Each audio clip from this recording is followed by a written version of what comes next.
Hello students, today's our topic is P block elements.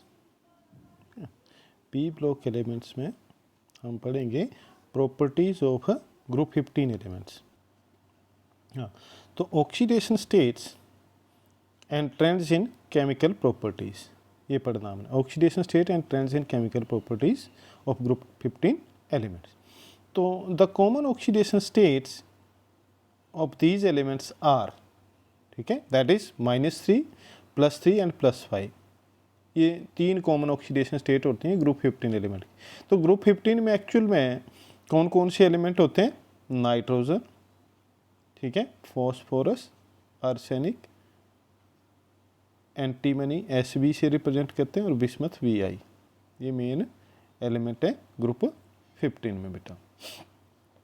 तो इनकी -3, +3 या +5 ऑक्सीडेशन स्टेट होती है. The tendency to exhibit -3 oxidation state decreases down the group due to the increase of size and metallic character. जैसे हम top to bottom जाते हैं तो साइज बड़ा होता है, ठीक है, और साइज बड़ा होने से -3 ऑक्सीडेशन स्टेट शो करने की टेंडेंसी कम हो जाती है, ठीक है, और मेटेलिक करेक्टर जो बढ़ता जाता है. साइज बड़ा होने से मेटेलिक करेक्टर बढ़ेगा, पता हमें.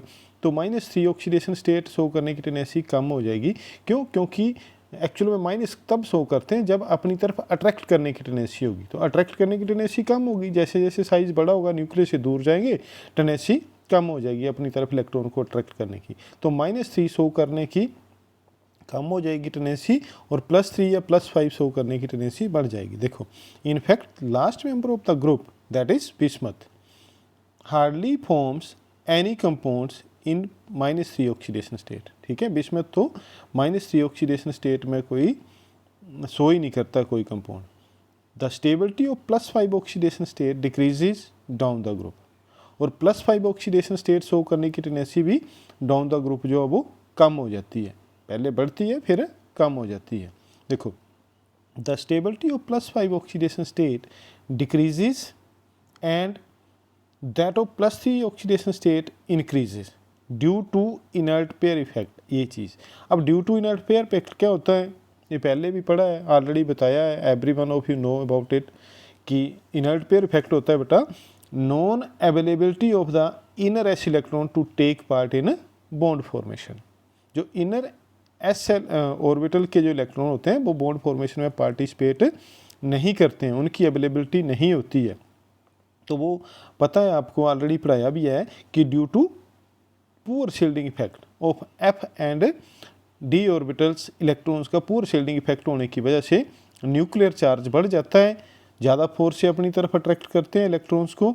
तो उस वजह से inner s electron they do not participate in bond formation. तो +3 ऑक्सीडेशन स्टेट शो करने की टेंडेंसी डाउन द ग्रुप जो वो डिक्रीज हो जाती है. Beside +5 oxidation state, nitrogen also exhibit +1, +2 and +4 oxidation state also when it reacts with oxygen. Oxygen के साथ जब ये रिएक्ट करता है तो ये +1, +2 और +4 ऑक्सीडेशन स्टेट भी शो कर देते हैं. ठीक है, nitrogen only. However it does not form compound in +5 oxidation state with halogen. जो नाइट्रोजन है वो हेलोजन के +5 ऑक्सीडेशन स्टेट नहीं शो करता है हेलोजन्स के साथ. नाइट्रोजन डज, रीजन क्या है उसका? Nitrogen does not have D orbital to accommodate electrons from other elements, ठीक है, टू फॉर्म बॉन्ड्स. क्योंकि नाइट्रोजन में एब्सेंस ऑफ D ऑर्बिटल होता है, तो एब्सेंस ऑफ D ऑर्बिटल की वजह से ये अकोमोडेट नहीं कर पाता electron from the other element to form bonds. जैसे phosphorus also show +1 and +4 oxidation state in some of the oxo acid. कुछ एसिड्स में ये भी +1 और +4 ऑक्सीडेशन स्टेट शो कर देता है फॉस्फोरस भी. In case of nitrogen all oxidation states from +1 to +4 tend to disproportionate in acid solution. अब ये क्या डिस्प्रपोर्शनेट? डिस्प्रपोर्शनेशन रिएक्शन पढ़े हैं आपने. डिस्प्रपोर्शनेशन रिएक्शंस क्या होते हैं बेटा? जिनमें single element undergo oxidation as well as reduction. जैसे फॉर एग्जांपल इस रिएक्शंस में देखें तो HNO2 में H की ऑक्सीडेशन स्टेट बेटे +1, ठीक है। नाइट्रोजन की यहाँ पर +3 ऑक्सीडेशन स्टेट है, +3, ठीक है। ऑक्सीजन की -2, ये तो पता ही है। प्रोडक्ट में देखें तो यहाँ पर नाइट्रोजन की ऑक्सीडेशन स्टेट +5 है, ठीक है। और यहाँ पर देखें NO में तो नाइट्रोजन की ऑक्सीडेशन स्टेट +2 है। रिएक्टेंट में +3 थी, प्रोडक्ट में +5 भी हुई और +2 भी हुई। तो मतलब इंक्रीज भी हो रही है और डिक्रीज भी हो रही है। ये हमने +1 में पढ़ा है कि इंक्रीज इन ऑक्सीडेशन स्टेट या ऑक्सीडेशन नंबर, ठीक है, उसको ऑक्सीडेशन बोलते हैं, और डिक्रीज इन ऑक्सीडेशन नंबर तो रिडक्शन। तो मतलब similar element undergoes oxidation as well as reduction. यहाँ पर +3 से +5 हुआ तो मीन्स इसने 2 और इलेक्ट्रॉन लूज किए यहाँ जाने पे, और यहाँ +3 से +2 हुआ नाइट्रोजन की ऑक्सीडेशन स्टेट, ठीक है। तो इट मीन्स यहाँ इसने 1 इलेक्ट्रॉन गेन किया। तो similar element undergoes oxidation as well as reduction, then the reactions are known to be as a disproportionation reaction. Disproportionate हुआ मतलब। However, +3 oxidation state in case of arsenic, antimony and bismuth, ठीक है, becomes more stable या increasingly stable with respect to the disproportionation, ठीक है। उनमें +3 oxidation state ज़्यादा stable होती है रेस्ट ऑफ एलिमेंट में। नेक्स्ट है बेटे, nitrogen is restricted to a maximum covalency of 4 +4 या सिंपली कोवलेंसी ऑफ 4, मतलब 4 से ज़्यादा कोवलेंसी नाइट्रोजन नहीं शो कर सकता, because it has only 4 orbital are available for bonding. क्यों? क्योंकि एब्सेंस ऑफ डी ऑर्बिटल की वजह से सिर्फ 4 ही ऑर्बिटल अवेलेबल हैं फॉर बॉन्डिंग। नाइट्रोजन का एटॉमिक नंबर क्या है? नाइट्रोजन का एटॉमिक नंबर है बेटे 7। कॉन्फ़िगरेशन क्या हुई? 1s2, 2s2 और 2p3। आपको पता only balance cell electron will participate in bond formation, ठीक है। तो हाफ फील्ड ओनली इसमें 3 है। एक्चुअल में लिखा जाए तो इसमें 2px में 1, ठीक है, 2py में भी 1 और 2pz में भी 1। तो only these 3 half filled orbital are available. तो 3 के साथ ही बॉन्ड बना सकता है, और 2s के जो 2 हैं, 2s2 जो हैं ये, ठीक है, लोन पेयर की तरह काम करते हैं, और अगर देना भी है तो कोऑर्डिनेट बॉन्ड बनाकर ये बॉन्ड बना। तो डी ऑर्बिटल अवेलेबल नहीं है, 2d होता नहीं है, 2d ऑर्बिटल पॉसिबल नहीं है। तो इसलिए इसमें एब्सेंस ऑफ डी ऑर्बिटल की वजह से इट हैज़ कोवलेंसी ऑफ 4, मैक्सिमम कोवलेंसी 4 होती है, इससे ज़्यादा नहीं होती है। The heavier element have vacant D orbital. इसके अलावा जो बाकी है, ठीक है, जैसे फॉस्फोरस है, आर्सेनिक है, एंटीमनी है, बिस्मथ है, तो उनमें डी ऑर्बिटल प्रेजेंट होता है इन द आउटरमोस्ट सेल। जैसे थर्ड सेल आ जाएगा तो 3d, फोर्थ सेल में 4d भी अवेलेबल होगा, 5d, ठीक है, which can be used for bonding and hence expand their covalency as in pF6 के ऊपर नेगेटिव। अब pF6 में नेगेटिव का क्या मतलब हुआ बेटा? कि फास्फोरस में बैलेंसी तो इसकी भी, इसके बैलेंस सेल में, ठीक है, 5 इलेक्ट्रॉन है, 3s2 और बैलेंस सेल 3p3, तो 5 तो इसके साथ बॉन्ड बना देगा। एक क्या होता है एक्चुअल में, जब ये आपने सारा +1 में पढ़ा है sp, ठीक है, +1 में भी पढ़ा है। देखो 2 यहाँ इलेक्ट्रॉन हुए, एक यहाँ पर, एक यहाँ पर, एक यहाँ पर। डी ऑर्बिटल वेकेंट है, 3d के 5 ऑर्बिटल यहाँ वेकेंट हैं, तो एक इलेक्ट्रॉन यहाँ से यहाँ जंप कर जाता है डी में, यहाँ एक इलेक्ट्रॉन हो जाता है। तो एक ऐसे 3 ये पी के, ठीक है, और 1 डी ऑर्बिटल, ये टोटल मिलाकर sp3d हाइब्रिडाइजेशन हो जाती है बेटा, ठीक है, sp3d हाइब्रिडाइजेशन। तो अब यहाँ पर एक और डी ऑर्बिटल वेकेंट है, तो ये जो 6th है फ्लोरीन एटम, उसमें से उससे ये इलेक्ट्रॉन ले सकता है इसमें, ठीक है, इस वाले shell, because of the presence of d orbital. So it can expand its covalency beyond, ठीक है, 4 से ज़्यादा अपनी कोवलेंसी को एक्सटेंड कर सकता है because of the presence of d orbital बेटे। नेक्स्ट है बेटा एनामलस बिहेवियर ऑफ नाइट्रोजन, ठीक है, नाइट्रोजन का एनामलस बिहेवियर या anomalous property in the periodic table. तो why anomalous property in the periodic table of nitrogen? तो एक्चुअल में nitrogen differ from the rest of the elements या members of its group due to its small size, high electronegativity, high ionization energy and non availability of d orbital। ये 4 reason तो common से हैं क्योंकि सबसे छोटा size होता है इसके रिस्पेक्टिव ग्रुप में। इलेक्ट्रोनेगेटिविटी क्योंकि टॉप टू बॉटम डिक्रीज करती है तो इलेक्ट्रोनेगेटिविटी भी इसकी सबसे ज़्यादा होती है। छोटा साइज है तो आयनाइजेशन एनर्जी हाई होगी क्योंकि ionisation energy is the amount of energy, ठीक है, required to remove most loosely bonded electron from isolated gaseous atom. और फोर्थ पॉइंट आ गया non availability of the d orbital. 4 तो ये मेन पॉइंट हैं, ठीक है, जिनकी वजह से the behaviour of nitrogen is different from rest of the member of its group. Next है बेटा, nitrogen has unique ability to form p multiple bond with itself and with other element having small size, ठीक है, and high electronegativity, जैसे carbon और oxygen के साथ।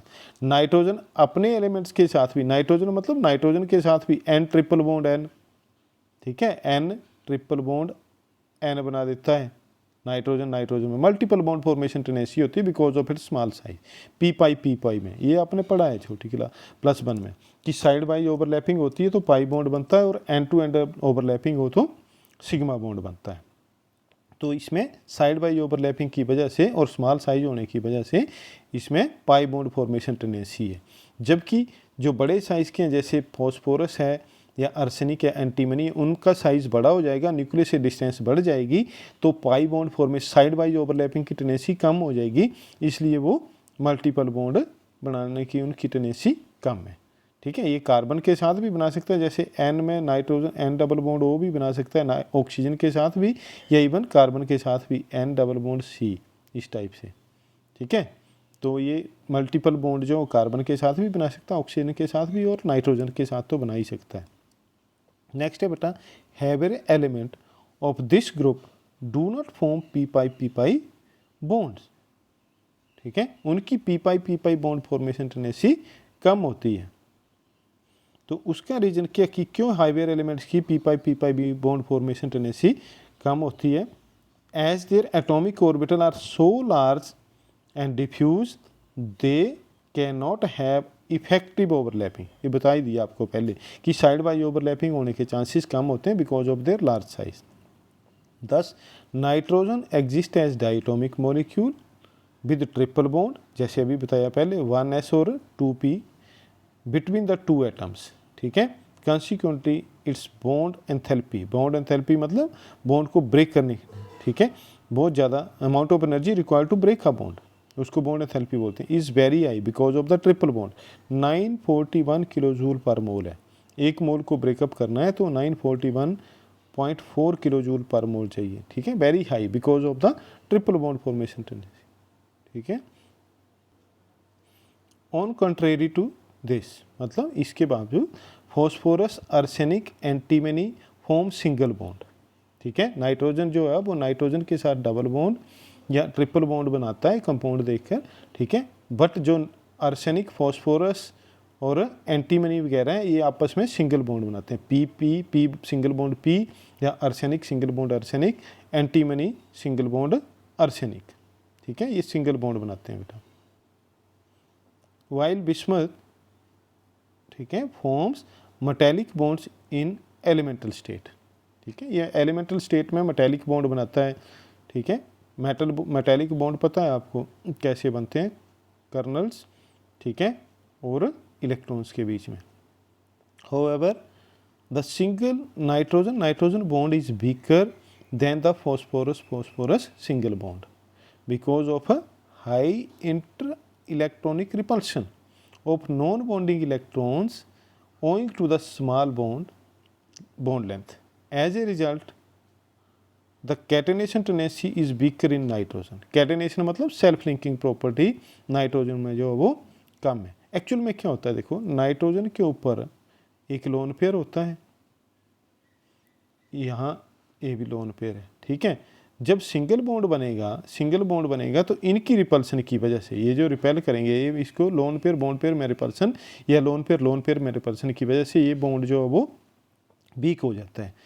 छोटा size है, they are closer to each other. Whereas in case of phosphorus की बात करें, ये फॉस्फोरस है, मान लो साइज बड़ा है, यहाँ है तो इसमें भी 2 इलेक्ट्रॉन्स ही, ठीक है, बट इसमें यहाँ जो बॉन्ड पेयर है उसके बीच में रिपल्सन जो है वो लोन पेयर बॉन्ड पेयर में रिपल्सन कम होती है बिकॉज ऑफ लार्ज साइज, जबकि नाइट्रोजन में because of small size lone pair bond pair repulsion is high and that is by nitrogen single bond is weaker then that of the phosphorus single bond because of the inter electronic repulsion जो है वो nitrogen में small size होने की वजह से ज़्यादा है, जबकि फॉस्फोरस में लार्ज साइज होने की वजह से कम है बेटे।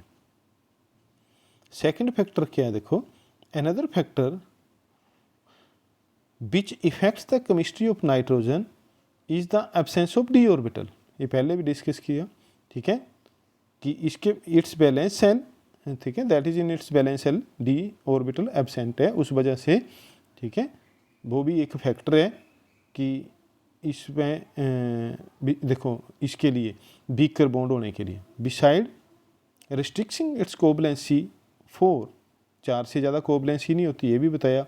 Nitrogen can not form P pi d pi bond या डी पाई पी पाई बॉन्ड, ये नहीं बना सकता है, ठीक है, क्योंकि 4 से ज़्यादा इसकी कोवलेंसी नहीं है, तो that is also one of the reason.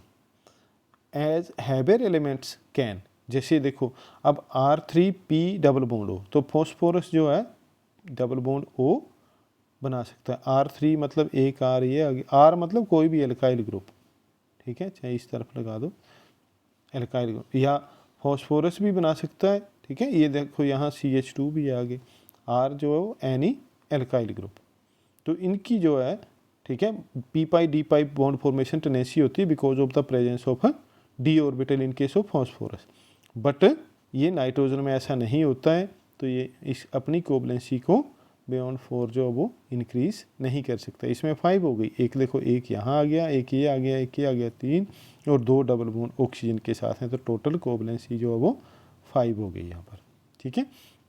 Phosphorus and arsenic can form d pi bond also, p pi d pi तो बनाते ही हैं, डी पाई भी बना सकते हैं, ठीक है, with transition metal when compound in the compound like, जैसे ये, ठीक है, PC2H5 थ्राइस या आर्सेनिक C6H5 थ्राइस। C6H5 होता है phenyl group, as a ligand का काम करते हैं। अब लिगेंड आप नेक्स्ट चैप्टर में कोऑर्डिनेशन कंपाउंड चैप्टर पढ़ेंगे तो उसमें लिगेंड पढ़ जाता है। लिगेंड क्या होता है, जिसमें, ठीक है, pair of electron is given by single atom but shared by both the atom, ठीक है, कोऑर्डिनेट बॉन्ड बनता है इन एक्चुअल।